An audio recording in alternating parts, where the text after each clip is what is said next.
मध्य प्रदेश के मुख्यमंत्री शिवराज सिंह चौहान ने सरकारी स्कूल से पढ़े होनहार बच्चों को मेडिकल की पढ़ाई में 5% आरक्षण देने का निर्णय लिया है, जो ऐतिहासिक है। इस निर्णय से सरकारी स्कूल में पढ़ने वाले बच्चे आगे बढ़ने के लिए प्रेरित होंगे, ये कहना है भाजपा प्रदेश अध्यक्ष वी.डी. शर्मा का। उन्होंने कहा कि भारतीय जनता पार्टी की कथनी और करनी में कोई अंतर नहीं होता है, यह हमारी सरकार के निर्णयों से निरंतर सिद्ध होता है। भाजपा सरकार में छात्रों के भविष्य को पंख लग रहे हैं और उनके उज्जवल भविष्य की नींव तैयार हो रही है। उन्होंने कहा कि मध्य प्रदेश पहला ऐसा राज्य है जहां निर्धन वर्ग के विद्यार्थियों के लिए अधिक अवसरों को उपलब्ध कराकर उनका भविष्य निर्माण कर रहा है। सभी पत्रकार मित्रों का स्वागत है। भारतीय जनता पार्टी की सरकार ने एक ऐतिहासिक निर्णय अभी 2 दिन पूर्व माननीय मुख्यमंत्री जी ने जो लिया है कि मेडिकल की पढ़ाई में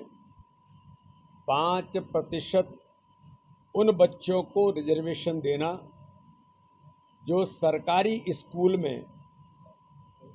पढ़ कर के योग्य बन कर के इस स्थान पर पहुंचने की जिनकी क्षमताएं हैं, ऐसे विद्यार्थियों को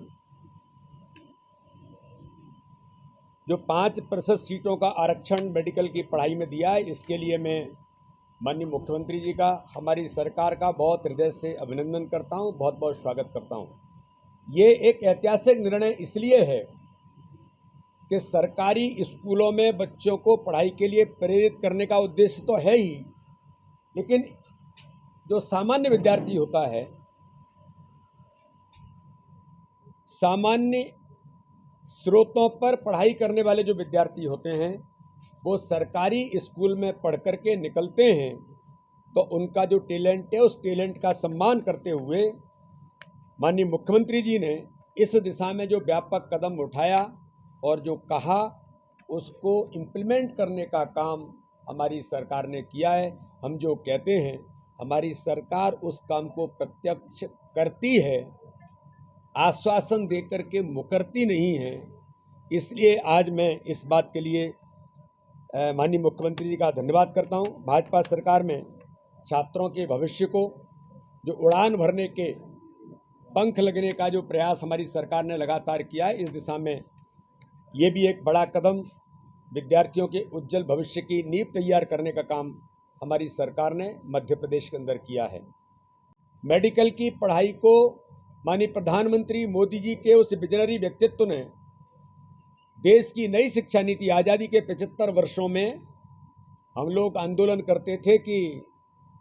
मैकाले की शिक्षा पद्धति नहीं चलेगी, नारा लगाते थे, आंदोलन करते थे, लगातार इस पर संघर्ष चलता रहा। लेकिन भारत केंद्रित शिक्षा, जो भारत की नई शिक्षा नीति का निर्माण अगर किसी ने किया तो भारत के प्रधानमंत्री नरेंद्र मोदी जी ने नई शिक्षा नीति जो देश को दी, उस शिक्षा नीति के अंतर्गत ये कहा गया कि मेडिकल और इंजीनियरिंग की पढ़ाई भी मातृभाषा में क्यों नहीं हो सकती। और एक ऐतिहासिक कदम माननीय प्रधानमंत्री जी ने नई शिक्षा नीति के अंदर जो उठाया, उसको सबसे पहले इम्प्लीमेंट करने का काम कि मेडिकल की पढ़ाई हिंदी माध्यम से मध्य प्रदेश के अंदर होगी, उसका पाठ्यक्रम तैयार करना, पाठ्यक्रम तैयार करके हमारे वो प्राध्यापक इस दिशा में प्रेरित हों और उनका भी ट्रेनिंग होकर के तैयारी हो। मुझे गर्व है इस बात का कि नई शिक्षा नीति के इम्प्लीमेंटेशन करने वाला पहला राज्य, और उसके अंतर्गत मेडिकल की पढ़ाई को हिंदी में करने का भी अगर किसी को पहला राज्य बनने का अधिकार मिला तो मध्य प्रदेश की हमारी सरकार को। इसलिए मैं माननीय मुख्यमंत्री जी को और इस पूरे तंत्र को, सभी शिक्षा मंत्री, चाहे वो मेडिकल एजुकेशन होंगे, हमारे टेक्निकल एजुकेशन होंगे, हमारे हायर एजुकेशन होंगे, एग्रीकल्चर एजुकेशन के लोग होंगे, इन सबको मैं इस बात के लिए बधाई देने का काम करता हूँ। Bureau report. सूत्रों की खबर में बने रहने के लिए हमारे चैनल को लाइक, शेयर और सब्सक्राइब करना ना भूलें।